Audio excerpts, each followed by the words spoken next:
Welcome back. As we've just mentioned, President Abdel Fattah al-Sisi held a tripartite talks or meeting in the Red Sea resort of Sharm el-Sheikh with Jordan's King Abdullah II and Bahrain's King Hamad bin Isa Al Khalifa. To shed more light on this tripartite meeting, we have the pleasure to have this phone with Ambassador Hussein Haridi, former Assistant Foreign Minister. Good afternoon, Your Excellency.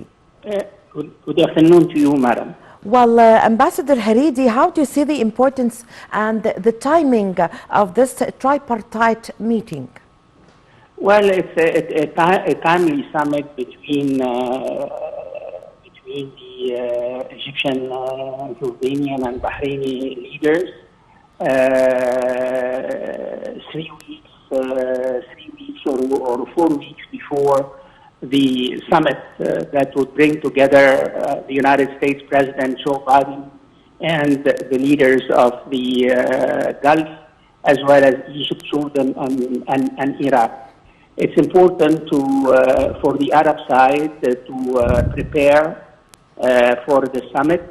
I understand the Americans have up an agenda for the meeting, for the talks at the summit. And I guess it's incumbent on the Arab side to come up with their own version, with their own position vis-a-vis that would be debated, such as the food security, energy prices, the situation in Yemen in light of the United Nations inspired and enforced relations between Arabs and the Israelis. You know that according to the statement released by the White House a few days ago, one of the agenda items in the summit would be what the Americans have called expanding regional integration, security, and economic field. So the Americans are going to the summit well prepared, and I guess as far as the Arabs are concerned, we should be well prepared too. So I think that the summit yesterday between President Sisi and the King of Bahrain, and as well as the tripartite summit today, they do aim at adopting a common Arab position in the upcoming summit with the United States President Joe Biden.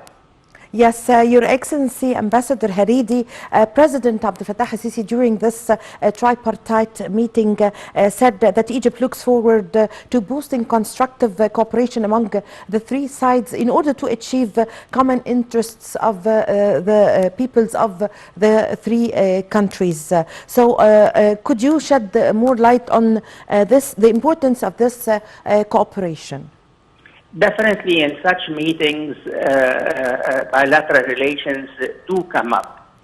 Of course, you may recall that Egypt, Jordan, and Iraq are members in what's called the tripartite cooperation mechanism that dates back to March 2020. And on the other hand, with Bahrain, we have excellent relations. So the summit today definitely discussed how to boost relations between the three countries. Of course, it's that this question of bilateral relations and deepening inter-Arab cooperation comes in the context of the various initiatives, whether by Egypt or by the Gulf Cooperation Council countries, or the initiative that I just referred to, the tripartite cooperation mechanism. Now let's see what are the fields that will be covered by any future trilateral cooperation between Egypt, Jordan, and Bahrain. Yes, Ambassador Haridi, also President Abdel Fattah al-Sisi during this tripartite meeting said that cooperation boosts joint Arab action in the face of challenges and regional and international developments. So in your point on your, what do you think about the challenges facing the Arab world? What are the kinds or the most important challenges facing the Arab world?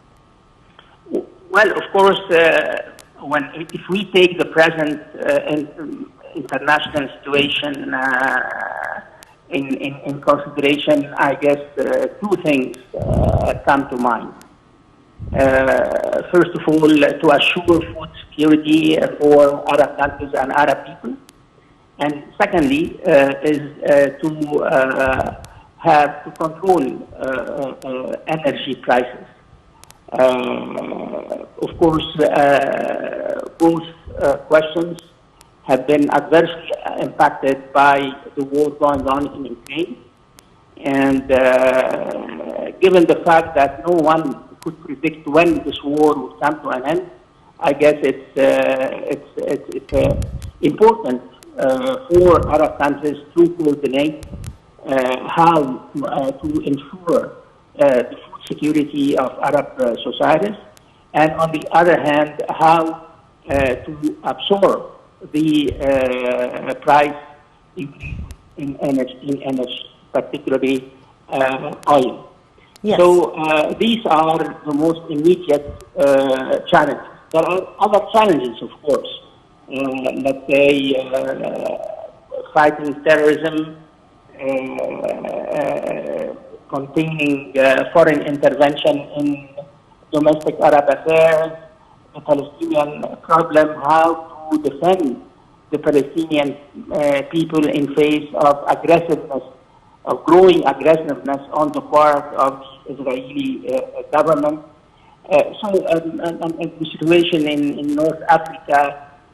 So I guess the list of challenges facing the Arab world, I have to say, is very long. Yes, Ambassador Hussein Haridi, former Assistant Foreign Minister, Your Excellency, for their part during the meeting, for their part, Jordanian and Bahraini monarchs said they are keen to expand cooperation with Cairo to the level of strategic partnership for the full utilization of opportunities and capabilities. So what is the importance of the Arab cooperation in various fields, especially the economic field, in light of global challenges? Well, I believe that we have signed various agreements, either with Jordan or with Bahrain, and I believe if the three countries could really implement these accords, these agreements, I believe that bilateral cooperation would really reach the level of what has been termed strategic partnership. I understand that when we speak about inter-Arab cooperation, I understand that this cooperation comes in the context of many agreements, whether pan-Arab agreements in the framework of the Arab League or bilaterally speaking. So it's a question of implementing already agreed upon, already signed agreements, ma'am, that, and these agreements cover economic cooperation, trade, energy, transport, infrastructure, renewable energy. So I understand that the ambitions are very big, and we have the will, of course, to make these ambitions a reality. So the political will is there, remains to follow up, a very serious follow up on how far the signed agreements have been implemented, and if there are obstacles or problems, how to overcome these obstacles and problems, madam. Yes, I thank you very much for your time, and also Thank you, madam. thank you. Thank you for your valuable information, Ambassador Hussein Haridi, former Assistant Foreign Minister. Well, ladies and gentlemen, a short break, and I'm going to be back with you.